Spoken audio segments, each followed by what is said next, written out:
নমস্কার বন্ধুরা, স্বাগত আমার চ্যানেলে। আজ আমি বানাবো এক অভিনব স্বাদের ঝিঙের রেসিপি। ভিডিওটি শুরু করার আগে একটি ছোট্ট অনুরোধ, চ্যানেলে যদি নতুন হয়ে থাকেন অবশ্যই সাবস্ক্রাইব করবেন আর বেল বোতামটিকে টিপে অল করে দেবেন পরের নতুন কোনো ভিডিও মিস না করার জন্য। তাই চলুন দেরি না করে ভিডিওটি শুরু করা যাক। এখানে আমি নিয়ে নিয়েছি দুটো মিডিয়াম সাইজের ঝিঙে আর একটা আলু, এবং সেগুলোকে টুকরো টুকরো করে এভাবে কেটে নেব। এরপর আগের দিন রাতের ভিজিয়ে রাখা প্রায় 50 গ্রাম মতো বিউলির ডাল নিয়ে নেব এবং সেগুলোকে শিল এবং নোড়ার সাহায্যে খুব ভালো করে বেটে নেব। যেহেতু আমি এখানে প্রায় দুজনের মতো করে রান্না করেছি, সেই পরিমাণ অনুসারে আমি ডালটি ব্যবহার করেছি। আপনারাও পরিমাণ মতো করে ঝিঙের অনুপাতে ডালটি ব্যবহার করবেন। এখানে সঙ্গে আমি নিয়ে দিচ্ছি 2 টুকরো আদা এবং 2টো কাঁচা লঙ্কা, এবং একসাথে সমস্ত কিছু খুব ভালোভাবে বেটে নেব।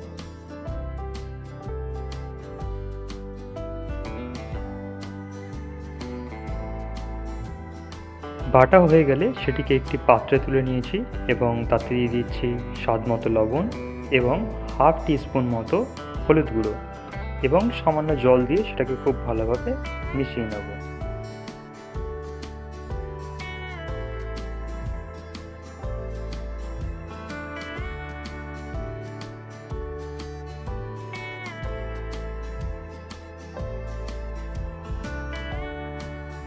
এবার আমি এখানে একটি কড়াই নিয়ে নিয়েছি এবং সেটিকে খুব ভালো করে গরম করে নেব। গরম হয়ে গেলে তাতে দিয়ে দিচ্ছি বেশ কিছুটা সর্ষের তেল।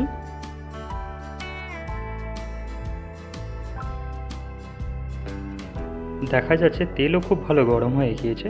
এবারে চামচের সাহায্যে আমি একে একে বড়াগুলো এখানে আমি দিয়ে দেব। এবারে একে একে সমস্ত বড়াগুলো আমি এভাবে দিয়ে দেব এবং সেগুলোকে মোটামুটি লাল করে ভেজে নেব।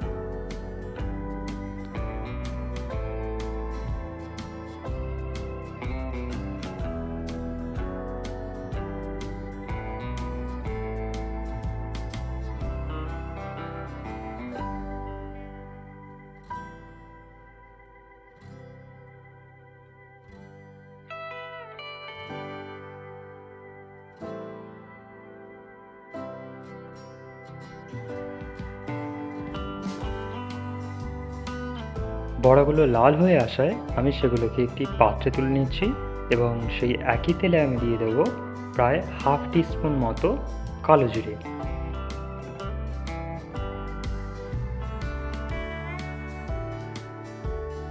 কেটে রাখা সেই আলু এবং ঝিঙের টুকরোগুলো আমি দিয়ে দিচ্ছি এখানে, এবং তার সাথে দিয়ে দেবো হাফ টিস্পুন মতো হলুদ আর প্রায় 1 টিস্পুন মতো লবণ, এবং সেগুলোকে খুব ভালো করে মিশিয়ে নেব।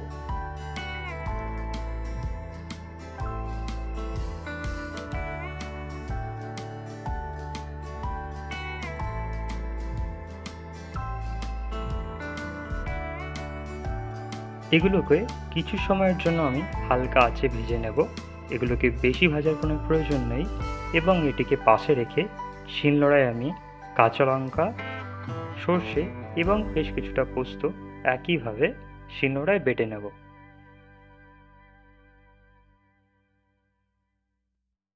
এই পর্যায়ে এসে আমি এতে সর্ষে পোস্ত বাটাটা দিয়ে দেব।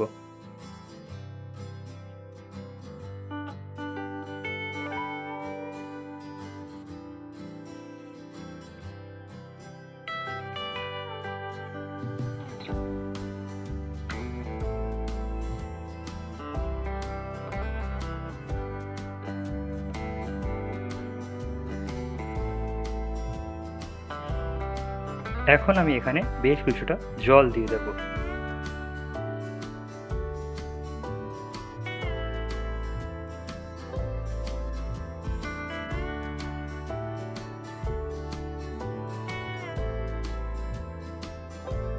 এটি ফুটতে শুরু করেছে এবং এই পর্যায়ে এসে আমি ভেজে রাখা বড়াগুলো তাতে দিয়ে দেব এবং কিছুক্ষণ ঢাকা দিয়ে রেখে দেব।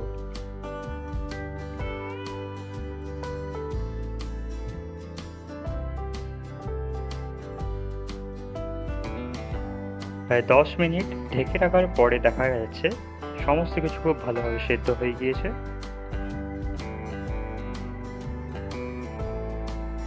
ঝোলের পরিমাণ এখানে ঠিকঠাক দেখা যাচ্ছে।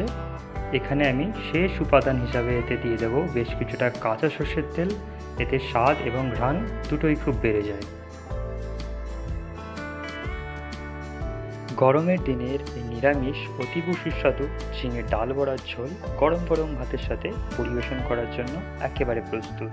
ভিডিওটি যদি আপনাদের এতটুকুও ভালো লেগে থাকে অবশ্যই একটি লাইক করবেন এবং পরিবার এবং বন্ধুদের সাথে শেয়ার করতে ভুলবেন না।